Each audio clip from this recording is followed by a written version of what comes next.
Vamos a comenzar con el tema de las infecciones multiresistentes, la importancia y definición del tema.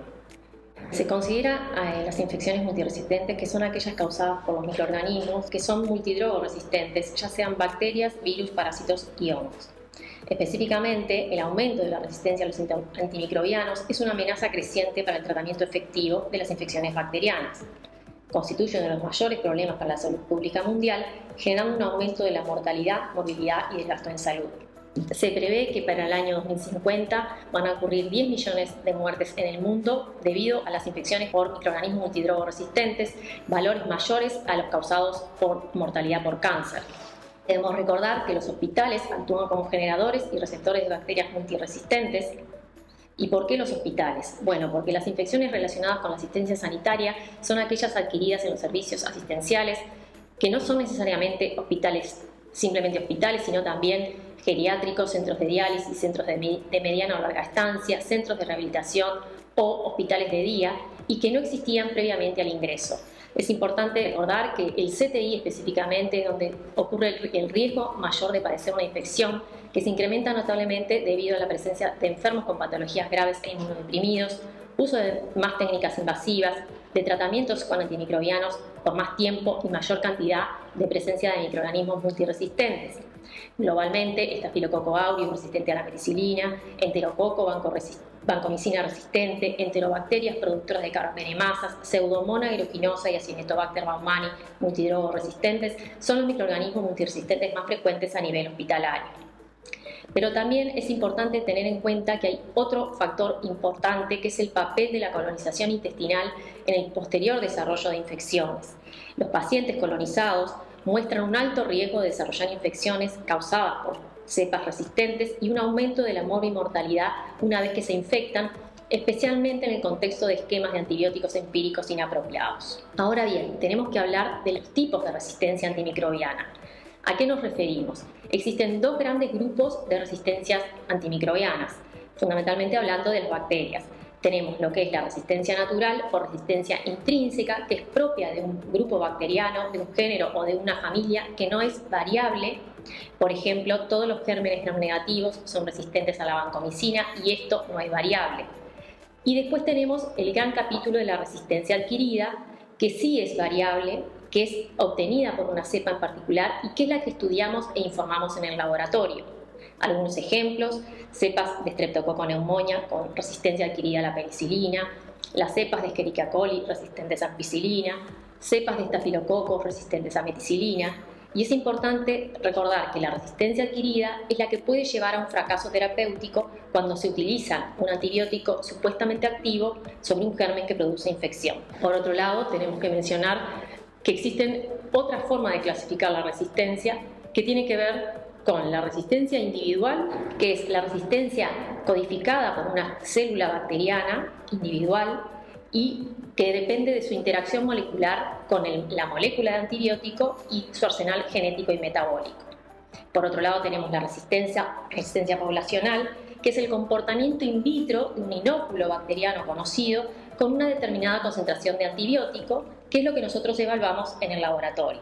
Y después tenemos la resistencia poblacional en microorganismos que están produciendo una infección, que tienen que ver con el inóculo bacteriano en el individuo causando una infección y tiene que ver fundamentalmente con la eficacia terapéutica y los parámetros farmacocinéticos y farmacodinámicos, donde juegan otros factores como es el sitio de infección, que tiene que ver también con la dosis y el fraccionamiento del antimicrobiano, el estado inmunológico del paciente y el tamaño del inóculo bacteriano. Por otro lado, tenemos que entender los conceptos de multiresistencia. Cada vez es más frecuente la asociación de diferentes mecanismos de resistencia para una misma familia de antibióticos en una misma cepa, y esto hace que el perfil fenotípico que nosotros intentamos detectar en el laboratorio sea más difícil de interpretar y el tratamiento también más difícil de abordar. Por ejemplo, tenemos cepas de Escherichia coli con portación de varias carbapenemasas. Tenemos que entender el concepto de la multiresistencia, que sobre todo se da a nivel de los centros de cuidados intensivos. Y cuando mencionamos la multiresistencia nos estamos refiriendo a la resistencia a 3 grupos de antibióticos distintos. Cuando decimos que un microorganismo tiene una resistencia extrema, tiene resistencia a todos los antimicrobianos excepto a un grupo de antibióticos, y cuando mencionamos un microorganismo panresistente quiere decir que es resistente a todos los antibióticos disponibles en el momento. En el esquema que observamos en la diapo vemos la distribución de los distintos perfiles de multiresistencia, donde vemos que la gran mayoría de los microorganismos son no resistentes, algunos son multidrogoresistentes. Dentro de los multidrogoresistentes, algunos consideramos que son extradrogoresistentes, y por suerte los menos frecuentes son los pandrogoresistentes, pero ya existen circulando. Por otro lado, también tenemos que entender las bases genéticas de la resistencia antimicrobiana. Tiene que ver con la plasticidad genética que tienen las bacterias, lo que les permite responder y adaptarse a una variedad de amenazas del entorno, entre ellas los antimicrobianos, dado que comparten los mismos nichos ecológicos que aquellos que los producen, y por lo tanto la resistencia intrínseca les permite sortear su presencia. Podemos decir que desde el punto de vista evolutivo, las bacterias utilizan dos estrategias mayores para adaptarse al ataque de los antibióticos: las mutaciones genéticas, con un despliegue de acciones como son las modificaciones en las dianas del antibiótico, la disminución de la entrada del antibiótico a la bacteria, la activación de mecanismos de flujo y cambios globales en vías metabólicas importantes. Pero por otro lado, y no menor, tenemos el concepto o la capacidad de las bacterias de transferencia horizontal de genes a través de distintos elementos, como son elementos genéticos móviles, entre ellos los plásmidos, las transposones, los fagos, y los mecanismos que generan esta transferencia son la transformación, transcripción, conjugación y la presencia de integrones. Con respecto a lo que es la genética de la resistencia, tenemos que aclarar que la resistencia está codificada en el material genético cromosómico o puede estar también en el extracromosómico, como mencionábamos previamente, codificada en plásmidos, en integrones o en transposones.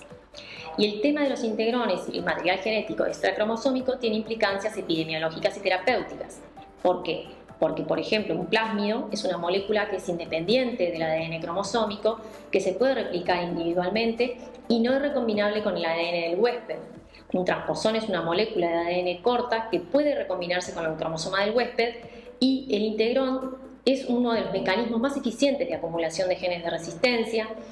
Es un sistema de recombinación sitio-específico capaz de reclutar genes en forma de cassettes genéticos móviles y provee una forma simple y eficaz de agregar nuevos genes de resistencia en el cromosoma bacteriano junto a la maquinaria necesaria para su expresión. Son una estrategia robusta de intercambio genético y una de las formas principales de generar evolución bacteriana.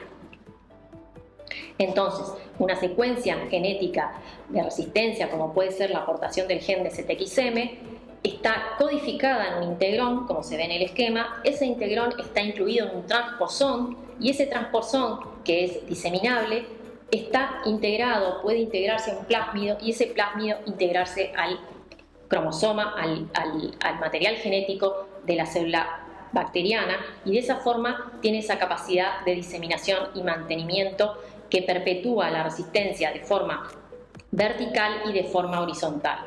Y justamente esos genes de resistencia están codificados en integrones, son altamente transmisibles, como el ejemplo de la CTXM beta-lactamasa de espectro extendido, fundamentalmente diseminada en los bacilos gram negativos, en enterobacterias, como por ejemplo Escherichia coli, y que, como se ve ahí en algunos ejemplos que estoy mostrando, estas pasaron de una cepa de Equilibera ambiental a Escherichia coli, y de Escherichia coli a otras enterobacterias, y actualmente alcanza un nivel de pandemia a nivel mundial, colonizando no solo huéspedes enfermos, sino también a nivel intestinal de personas sanas.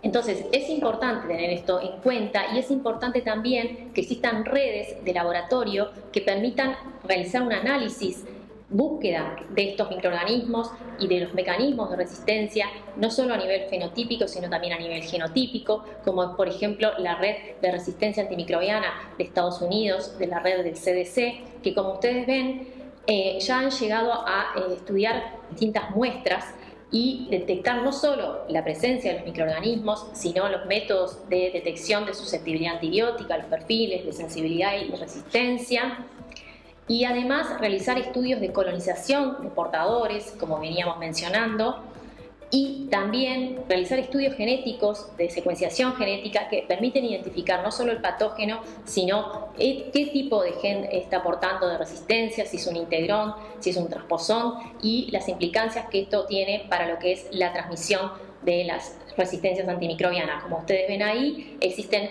un grupo de patógenos que son los altamente riesgosos para la población, sobre todo los que tienen que ver con los patógenos intrahospitalarios, como ven ahí, las especies de Acinetobacter, las especies de Cándida, incluyendo Candida auris, las enterobacterias productoras de carbapenemasas, Pseudomonas aeruginosa productor de carbapenemasas, Clostridium difficile. Otros tienen importancia a nivel animal y de los alimentos de origen animal, como es Campylobacter y Salmonella. Amenazas en el ambiente, como los Aspergillus fumigatos resistentes a los azoles, y otros amenazas a nivel comunitario, como por ejemplo Mycobacterium tuberculosis, Shigella, Neisseria gonorrea o Streptococcus pneumoniae. Entonces es fundamental el estudio del laboratorio, los estudios fenotípicos y genotípicos para detectar todos estos microorganismos y sus mecanismos de resistencia. Y nuestro hospital no es ajeno a esta situación. En esta diapo les estoy mostrando la evolución de los aislamientos y la distribución de los aislamientos de enterobacterias productoras de carbapenemasas en el hospital entre los años 2012 y 2019. Y como ustedes ven, en el 2012 se detectó la primer enterobacteria productora de carbapenemasa, Proteus mirabilis, y como ven, en el 2018 hubo un aumento exponencial con una gran variedad de enterobacterias. Y según la distribución de los aislamientos, el tipo de muestra fundamentalmente se dan a partir de orina, de urocultivos y de bacteriemias aisladas de hemocultivos. Y dentro de los tipos o variantes de carbapenemasa, fundamentalmente predominan en nuestro hospital y en la mayoría de los hospitales de nuestro país las carbapenemasas de tipo NDM, metalocarbapenemasas. Es importante entonces recordar la implementación de medidas de prevención y control de infecciones intrahospitalarias y de qué forma dirigidas a controlar la aparición de las bacterias multiresistentes y a disminuir su diseminación. Y cómo, fundamentalmente a través de dos grandes medidas: una, potenciar el programa PROA, Programa de Optimización de Uso de Antimicrobianos, que en la totalidad de los hospitales, lo que permite reducir la incidencia de bacterias multiresistentes mediante un uso más racional de los antibióticos.